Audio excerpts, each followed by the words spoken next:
নমস্কার, আমি অর্পিতা। আপনাদের সবাইকে স্বাগত জানাই সেন চৌধুরীর রান্নাঘরে। আজ আমি আপনাদের সঙ্গে শেয়ার করব বাঁধাকপি দিয়ে চিকেন।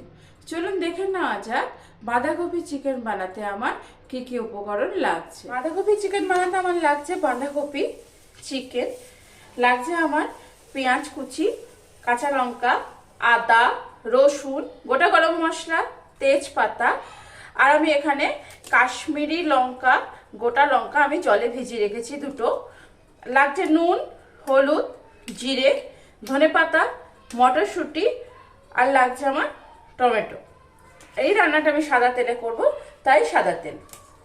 প্রথমে আমি কি করব, একটি মিক্সিং জারের মধ্যে রসুন, আদা, টমেটো,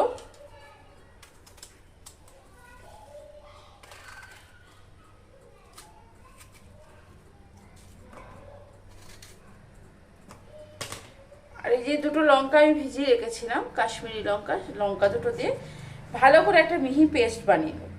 দেখুন আমার মশলাটা আমি মিহি পেস্ট করে বেটে নিয়েছি। এখানে আমি আর একটা জিনিস দেবো, যেটা সাইডে রেখেছিলাম, আপনাদের দেখাতে ভুলে গেছি। এটা হচ্ছে জিরে ধনে গুঁড়ো। দেখুন আমি অন্যদিকে কড়াইটা গরম করতে বসিয়ে দিয়েছিলাম, এতে আমি সাদা তেল দিয়ে দেবো। আপনারা চাইলে রান্নাটা সর্ষের তেলও করতে পারেন। তেলটা আমার গরম হয়ে গেছে, আমি দিয়ে দেবো জিরে ফোড়ন, দিয়ে দেবো আমি দারচিনি ফোড়ন, আর দেবো এলাচ। দেখুন এলাচ যখন সময় থাকবে না করার, থেতো করার, তো সাঁড়াশিতে এইভাবে থেতো করে নেব। যে আমি নিচ্ছি, দেখুন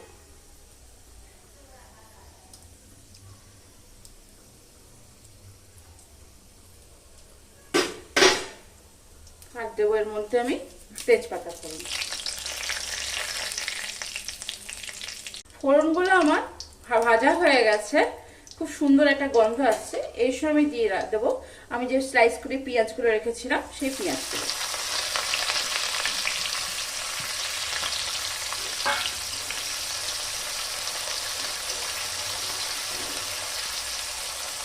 পেঁয়াজ দিয়ে দেওয়ার সাথে সাথে আমি দিয়ে দেবো এর মধ্যে নুন, যাতে পেঁয়াজটা একটু তাড়াতাড়ি সেদ্ধ হয়।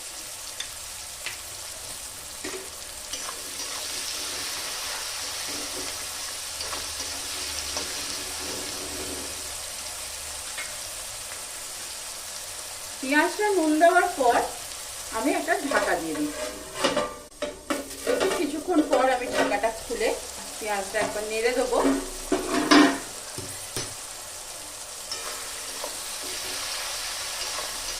দেখুন পেঁয়াজটা আমার হালকা ভাজা ভাজা হয়ে এসছে।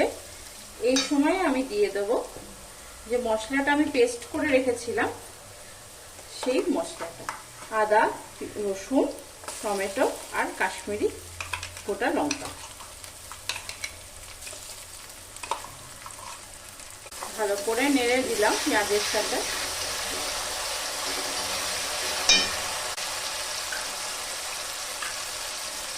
আমি মিক্সি ধোয়ার জলটাও অল্প দিলাম, আস্তে আস্তে মেশাবো। এর মধ্যে এবার একে একে গুঁড়ো মশলাগুলো মিশিয়ে নেবো। প্রথমেই দেবো জিরে ধনে গুঁড়ো,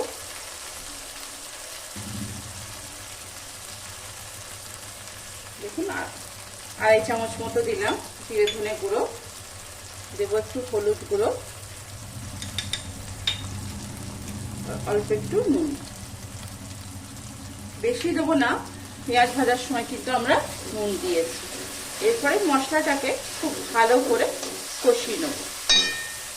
মিক্সির বাটি ধোয়া জলটাও এবার দিয়ে দিলাম, ভালো করে কষাবো। দেখুন আমি মশলাটা লো মিডিয়াম ফ্লেমে খুব ভালো করে কষিয়ে নিয়েছি। এরপর আমি এর মধ্যে চিকেনটা অ্যাড করে দেবো। আমি চিকেনটা কিন্তু বোনলেস চিকেন নিয়েছি, এখানে ভীষণ ছোট ছোট কিউব করে কেটে নিয়েছি, খুব ছোটও না। দেখুন এইভাবে কিউব করে আমি কেটে নিয়েছি।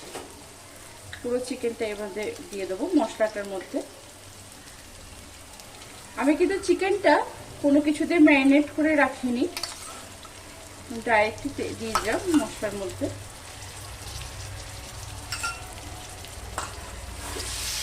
আপনারা চাইলে বোন সবাই তো নিতে পারেন, মানে হাড়ওয়ালা মাংস নিতে পারেন, কিন্তু আমি বোনলেস নিয়েছি। এই রান্নাটা করতে একটু তেল লাগে, তাই আমার একটু তেল দিয়েছি একটু বেশি করে। চিকেনটা দিয়ে মশলাটার সঙ্গে চিকেনটা খুব ভালো করে মাখিয়ে নেওয়ার পর আমি মটরশুঁটিটাও দিয়ে দিলাম। এরপর আমি এটাকে খুব ভালো করে কষাবো। গ্যাসের ফ্লেমটা আমি কমিয়ে দেবো। দেখুন আমি চিকেন মটরশুঁটিটা খুব ভালো করে কষিয়ে নিয়েছি।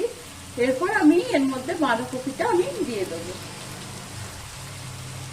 বাঁধাকপি দিয়ে দেওয়ার পর আবার খুব ভালো করে মশলার সঙ্গে আমি বাঁধাকপিটাকে মাখিয়ে নেব।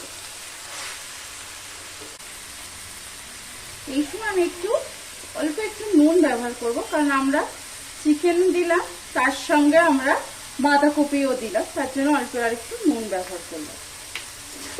আপনারা আপনাদের স্বাদ মতো এখানে নুন ব্যবহার করবেন।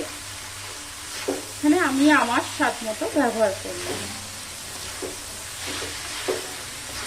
খুব ভালো করে ওপর নিচ করে বাঁধাকপি আর চিকেন এবং মশলা মিশিয়ে নিতে হবে। এই সময় আমি 4টে গোটা কাঁচা লঙ্কা দিয়ে দেবো এর মধ্যে। গ্যাসের ফ্লেমটা লো মিডিয়াম করে একটা আমি ঢাকা দিয়ে দিলাম। দেখুন আমি কড়াইটা 5-7 মিনিট পর আবার খুলে দেখছি, আবারও একবার আমি নিয়ে দেবো। আমি বাঁধাকপি চিকেনটা কষানোর সময় তো একটু ধনেপাতা দিয়ে দেবো। ধনেপাতা দিয়ে আবার এটাকে নেড়ে নিয়ে আমি কষাবো। আবারও আমি ঢাকা দিয়ে দিলাম। আমি আবারও একবার ঢাকা খুলে দেখব। আমার কিন্তু পুরো রান্নাটায় দেখুন তেল ছেড়ে এসেছে। দেখুন আমি নাড়ছি, কড়াই কিন্তু আর লেগে নেই। দেখুন একদমই কড়াই কিন্তু লেগে নেই, ওর পাশটাও তাই। দেখুন এবার আমি এটার মধ্যে একটু জল দিয়ে দেবো। চিকেনটা একটু সেদ্ধ হবে আর বাঁধাকপিটাও একটু সেদ্ধ হবে।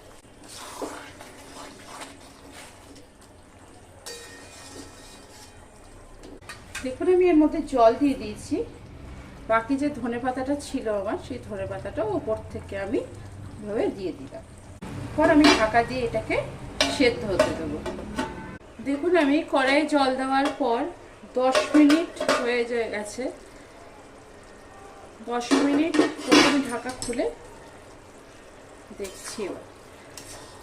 এখনো জলটা পুরো শুকায়নি। চিকেনটা হ্যাঁ সেদ্ধ হয়ে গেছে অলমোস্ট। চিকেনটা আমার, বাঁধাকপিটাও সেদ্ধ হয়ে এসছে।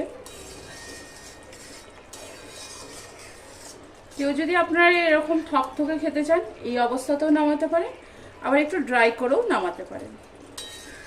তবে আমি আরেকটুখানি ড্রাই করব, তারপরে নামাবো, মানে আরেকটুখানি শুকাবো। শুকানোর পর আমি এটাকে নামাবো।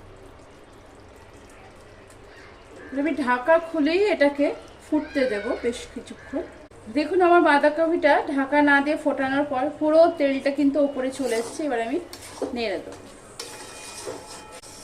নেড়ে নিয়েছি। আপনাদেরকে প্রথমেই আমি দেখেছি যে আমার চিকেনটা কিন্তু সেদ্ধ হয়ে গেছে, বাঁধাকপিও সেদ্ধ হয়ে গেছে। আমি আর বেশি শুকাবো না, ঠান্ডা হয়ে গেলে তো আর একটু শুকিয়ে যাবে। এবার আমি এটাকে একটা জায়গায় নামিয়ে নেব। এবার আমি একটা জায়গায় তুলে নিচ্ছি। দেখুন আমার তৈরি হয়ে গেছে বাঁধাকপি চিকেন।